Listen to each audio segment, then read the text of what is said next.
La historia comienza con Susie, una mujer de 30 años que no busca amigos ni relaciones. Lleva una vida solitaria, moviéndose diariamente entre los mismos puntos sin variar su rutina. Su mayor entretenimiento es mirar su teléfono mientras el sonido de los auriculares la aísla del mundo que la rodea. Incluso cuando un vecino la saluda, ella finge no escuchar. Evita cualquier contacto cercano con desconocidos y no permite que nadie invada su espacio personal al regresar a casa.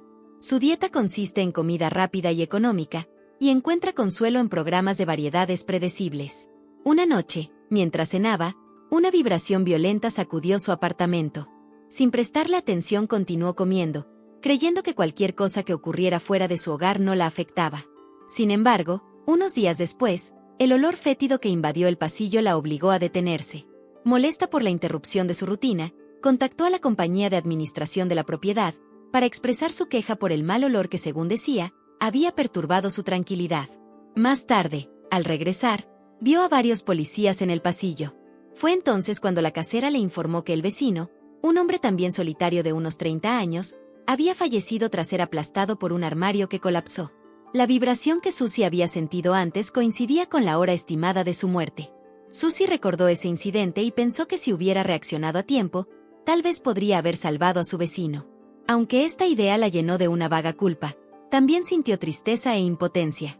También llegó a imaginar que si la situación hubiera sido al revés, probablemente nadie habría notado su ausencia, lo que hizo que el vacío en su vida pareciera aún más profundo. Su rutina laboral tampoco ofrecía consuelo. Trabajaba en un centro de atención al cliente, atendiendo llamadas para promover productos y ofrecer servicio postventa. Con el tiempo, había aprendido que una disculpa genérica resolvía casi todos los problemas, y las palabras "lo siento" se habían vuelto parte de su discurso automático. Este enfoque, aunque efectivo, la había llevado a desconectarse emocionalmente de su trabajo y de la vida en general. Un día, su jefe la designó para capacitar a una nueva pasante, una tarea que Susie rechazó instintivamente. Se había acostumbrado tanto a trabajar de manera independiente que casi había olvidado cómo interactuar cara a cara con las personas. A pesar de su evasiva, no tuvo más opción que aceptar la tarea debido a su posición destacada en el departamento. La llegada de la pasante, una joven llena de energía y entusiasmo, contrastaba fuertemente con la actitud distante y fría de Susie, lo que generó una tensión silenciosa entre ambas. Desde el primer día, Susie dejó claro que no tenía interés en enseñar. Señaló el manual del empleado como la única guía necesaria y continuó trabajando como si la joven no estuviera presente. Mientras tanto, la pasante, tratando de sobrellevar la indiferencia de Susie, buscaba pequeñas distracciones para ocupar su tiempo, como rasgar papeles o jugar con su reflejo en un espejo del escritorio. Durante la pausa para el almuerzo, la joven intentó acercarse, pero Susie mantuvo la distancia, dejando claro que no estaba interesada en formar ningún tipo de conexión. En la tarde, la pasante comenzó a observar el trabajo de Susie con mayor atención.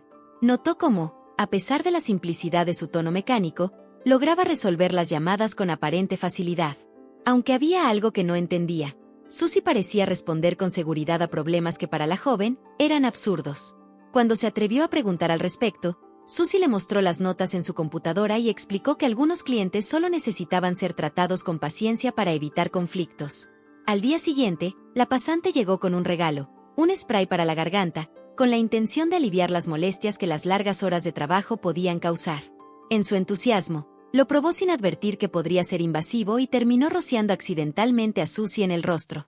Este incidente rompió la fachada tranquila de Susie, quien, visiblemente molesta, dejó claro que no quería ser molestada. Aunque la joven intentó disculparse invitándola a almorzar, Susie rechazó el gesto y se sentó sola, evitando cualquier interacción. Susie se sentía atrapada en un torbellino de pensamientos. Su vida ya estaba suficientemente complicada como para cargar con asignaciones extras, pero su jefa parecía decidida a empujarla fuera de su zona de comodidad. En la tarde, al salir del trabajo, recibió una llamada inesperada. Era su padre, pidiéndole que fuera a su antigua casa para resolver un asunto relacionado con la herencia de su madre. La voz al otro lado del teléfono le habló de una casa modesta, propiedad que su madre había dejado expresamente para ella en el testamento. Sin embargo, había una condición. Susie debía regresar a vivir con él, de lo contrario, tendría que renunciar a su derecho de heredar. La decisión de Susie fue inmediata, casi instintiva. Sin titubear, firmó la declaración de liberación de herencia. Prefería alquilar un pequeño apartamento por su cuenta antes que compartir techo con alguien que la había abandonado a ella y a su madre años atrás. El vínculo con su padre había quedado roto desde que él decidió salir de sus vidas, y Susie no tenía intención de intentar repararlo. Habían pasado más de 10 años desde la última vez que lo vio, pero eso no evitaba que la curiosidad la llevara a encender la cámara de vigilancia que había instalado para cuidar a su madre. Ahora, esa misma cámara le ofrecía una ventana hacia la vida de aquel hombre que, aunque distante, aún ocupaba un lugar en su mente. A veces lo observaba sentado en silencio durante horas. En otras ocasiones, lo veía tocar el retrato de su madre mientras las lágrimas recorrían su rostro.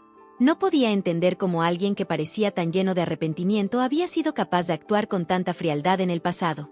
Esa misma noche, mientras regresaba a casa, se cruzó con un hombre apoyado en muletas que estaba interesado en alquilar un apartamento cerca del suyo. Al preguntarle por qué la renta era tan baja, Susie respondió que había ocurrido una muerte reciente en el lugar. Tras ese breve intercambio, continuó su camino, cerrándose una vez más al mundo exterior. Más tarde, encendió la cámara de vigilancia para distraerse.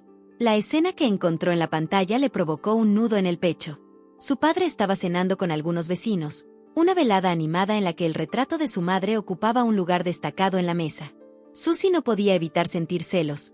Era desconcertante ver que él parecía más feliz que ella, a pesar de que ambos vivían en soledad. A la mañana siguiente, el ruido de una mudanza la despertó. Asomándose por la ventana, reconoció al hombre con muletas acompañado de un grupo de amigos que lo ayudaban a instalarse.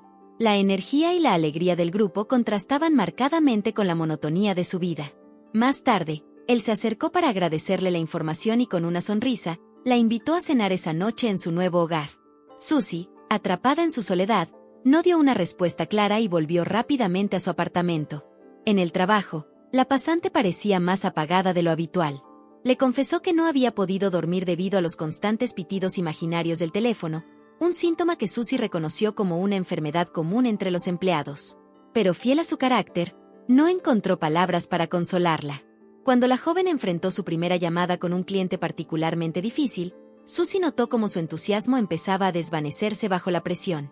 La escena le recordó a su propia experiencia años atrás, cuando todavía abordaba cada interacción con genuino interés, solo para darse cuenta de que en este entorno, la empatía no se recompensaba. Al día siguiente, se enteró de que la pasante había renunciado. La noticia cayó como una piedra en su estómago, dejándola con una sensación de vacío. Durante el almuerzo, la comida que solía disfrutar le supo insípida, y por primera vez en mucho tiempo, el silencio que siempre había apreciado se sintió abrumadoramente pesado. Esa noche, mientras caminaba sin rumbo por las calles, acompañada únicamente por su sombra bajo las luces de la ciudad, algo dentro de ella comenzó a cambiar. Al regresar, encontró la puerta del apartamento vecino entreabierta. Desde el interior, se oían voces suaves. Al asomarse, vio al hombre y a sus amigos rindiendo homenaje al antiguo inquilino de una manera íntima y especial. Por un momento, se permitió ser parte de esa conexión, aunque fuera desde la distancia. Cuando el hombre salió a fumar, la invitó a entrar.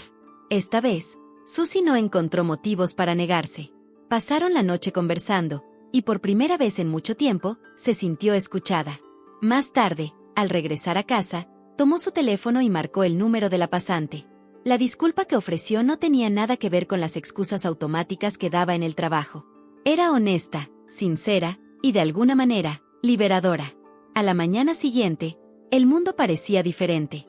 Las cortinas que habían permanecido cerradas durante años ahora dejaban entrar la luz del sol. Decidida, Susie presentó su renuncia, dejando atrás un empleo que la había insensibilizado y abriendo la puerta a un futuro incierto pero prometedor. Al pensar sobre su próxima acción, pensó en su padre. Por primera vez en años, decidió llamarlo. El gesto fue el primero de muchos pasos hacia una vida que, aunque todavía en construcción, ahora tenía espacio para la reconciliación y la posibilidad de cambio. Y hasta aquí un nuevo resumen. Si te gustan los dramas asiáticos como a mí, recomiéndame uno en los comentarios y no olvides suscribirte y regalarme un like. ¡Hasta pronto!